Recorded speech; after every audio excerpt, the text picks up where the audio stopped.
Hello to my beautiful collective and welcome to The Message. My name is Rylan Medicine Eagle. If you're new here, joining, and if you're returning, welcome back. It's very lovely to have you. I'm feeling cozy in my sweater, in my turtleneck today. It's one of those days where I'm just feeling so still, so blessed, so still, so clear, in a way that doesn't need to try too hard, in a way that just is. Feels like I'm a 90-year-old grandmother, in the best way. Maybe I was one in a past life. I probably was at some point. Just sitting and being all nostalgic about yesteryears. But I wanted to just kind of straight channel here, see what message wants to come through, because I feel like in this beautiful energy, something really special wants to come through. And maybe it will be very mundane, but that's what makes it more special, right? Spirit, I open up the channel to you to bring through the messages that this beautiful collective needs at this time. Take what resonates, leave the rest.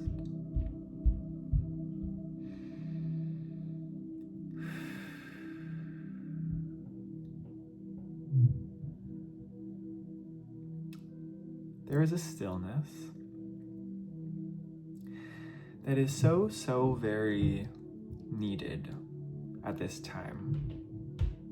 A stillness of the heart. We've been speaking about the heart here. We're speaking about how the heart is the center of it all.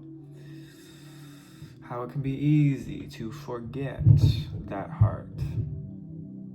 It can be easy to get focused in other places, other spaces. When ultimately, our focus should always return to the home, the seat of the soul, the heart. If we get lost in other places for too long, we can mistake our identity to be in places other than who they really are at a deeper level, which is source consciousness, truth, oneness, wholeness, love, unconditioned consciousness, unconditional love. To be in the world, not of the world. I mentioned that in my message yesterday. To be in the world, not of the world. Confirmation burp. We are aware of the world. We see the world. We know what's going on. But we are not of it. We are not contributors to what we do not want, but we are creators of what we do want. We are not fighting against anything, really, at the end of the day. We are fighting for. And fighting is not even the best word. We are standing for. Creating for something new. You are grounding in the frequencies of a new earth at this time. A higher dimensional earth. An earth that exists in higher dimensional form at this time, but wants to find its way into our world, our third dimensional human world. Ooh, how exciting. It's already here. This is an earth, this is a world we can tune into at any time. It exists in frequency. How do we ground the earth? We tune into it from the heart first. We sense it, we feel it, we see it through the mind's eye, through the heart, and then we start acting it. We start acting it out. Many of you are already doing this. This is what we've been preparing for. All this talk about manifestation, all this talk about, frequencies, fifth dimensional, quantum field consciousness. This is what we've really been preparing for, When it comes to the talks around manifestation, that tool can be used to create personal, individual reality that is whatever you want it to be. That is true. But I've found in my experience that the most fulfilling reality to create through these tools is one that is of service to all, communal, New Earth. And each of us is going to be grounding our piece of that in our own way. But it's so important not to be manifesting or creating from a space of me, myself, mine, ego, but from a space of wholeness, truth. All are one. All are included. I'm seeing many people creating gardens, creating conscious communities, healers, healing spaces, healing places, healing meetings, having talks, having chats, having dinners together, technological talks, technological advancements, innovative, brilliant ideas for new technologies, how to bridge technology we already have with something more divine, more wise. You are bringing wisdom to intellectualism, the wisdom of the heart, to what we already know intellectually in many ways. And of course, new intellectual discoveries will be made through that as well. But wisdom is needed at this time. Wisdom of the heart. Wisdom of the true, holistic inner knowing. Back to nature. Back to life, to create life. Not to escape life, not to avoid life, not to conquer life, not to perform life, to be life. And to be life is to create life. They are one and the same.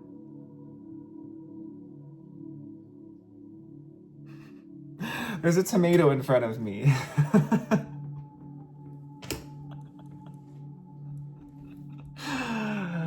Some of you want to create tomatoes. I create tomatoes in my garden.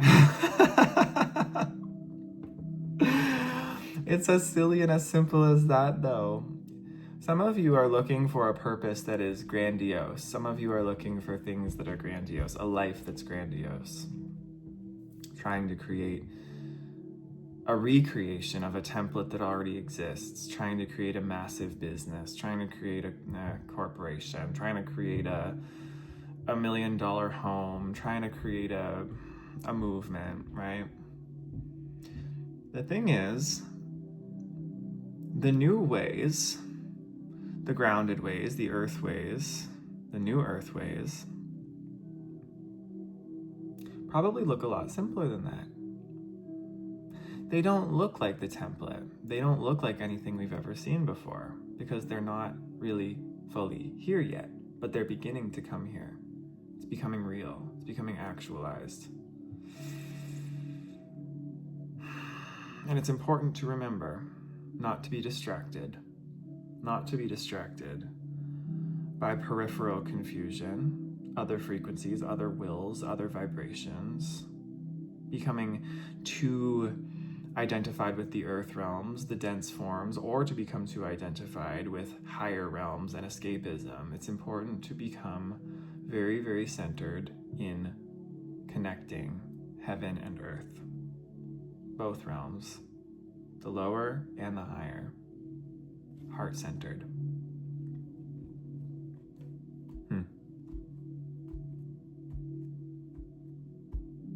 Slow and steady wins the race.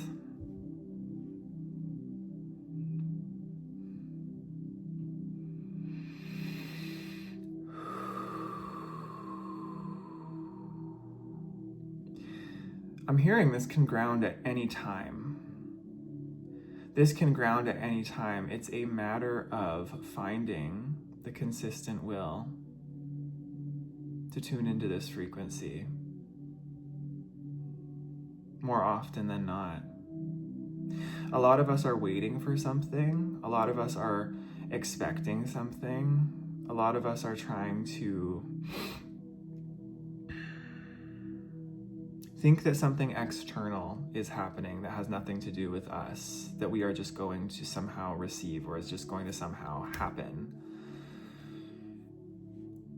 But it is not because something external is coming to do something. It is collective intention. It is our collective intention. And collective intention is first created by individual intention. So you may be feeling, yes, collective shifts, collective energies, and surrendering to these collective vibrations and energies coming over. We are working with not just our human race either. We are working with other beings around us. We are working with cosmic energies. We are working with nature beings. All of us are in co-creation together. But we're not waiting for something to happen. We are waking up every day and we are actively choosing for something to happen. It doesn't work unless we do it this way. We have to actively choose. We have to devote from the heart. This is where devotion lives. Devote from the heart to creating this world. Listening to the intuition of the heart. Not denying it, not deluding ourselves into thinking, oh, there must be some other way. Staying comfortable, we shall say. We must, with courage, listen to our hearts, because each of us has a very important blueprint. Each of us has a very important, we shall say, strand of the DNA of this new planet, this new earth grounding. Each of us has a very important role. None of you watching this are unimportant or, I heard inconspicuous, insignificant. None of you are insignificant to this.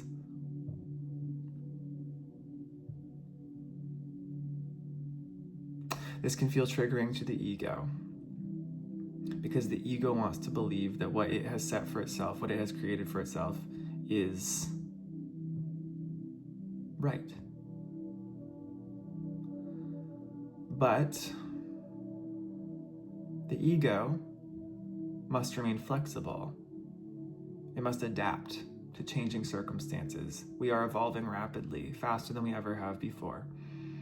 And so we must allow our egos to adapt to new changing information, to new frequencies. And we must direct our egos into conscious creation rather than letting ourselves be tossed around by the waves of others. Because there are absolutely competing frequencies on this earth.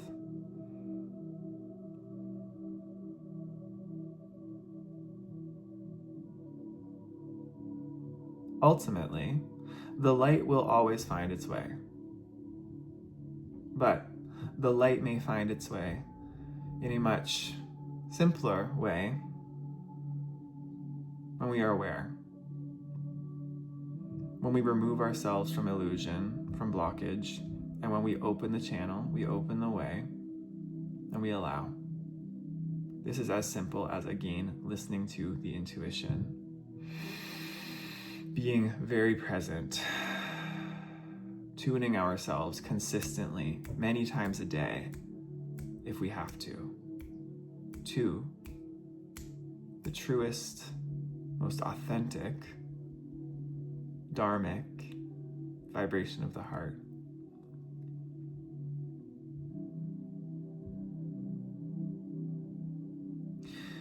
We have to remove ourselves from hierarchical thinking to do this as well. Because many of us believe someone else out there will make it happen. A leader will make it happen. Someone with a bigger following than me will make it happen. Someone with more money than me will make it happen. The problem with that is that most people who gain large followings, most people who gain a lot of money, do not necessarily gain that money, gain that following to ground a new earth or to tune into a higher frequency. A lot of the time, just like the devil card in tarot, that amount of material accumulation is often more tempting and can block us from the higher frequencies if we're not careful. So it's not about accumulating more material wealth or more material status or more material anything, really. More earthly possession. It will actually be easier for those who have less, who are most detached, to ground this new frequency in. Because the new earth is not about material accumulation. The new earth is about heart-centered connection. Love. Unconditional love. It is about blending, like I've said before, structure that organizes itself through spontaneous, present, intuitive knowledge, knowing. It is a world that almost feels like it floats. Like we will be walking on water. Like I said, we already can do this. The frequency is there in that quantum fifth dimensional potential, right? We must remember though to tune into it. To take what we know and to make it real in the heart center, to feel it, and then to act upon it. This is the time. So that is the message, and I will leave you with that.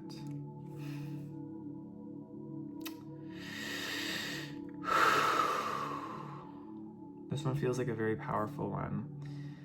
I do feel like this is coming from a very high place.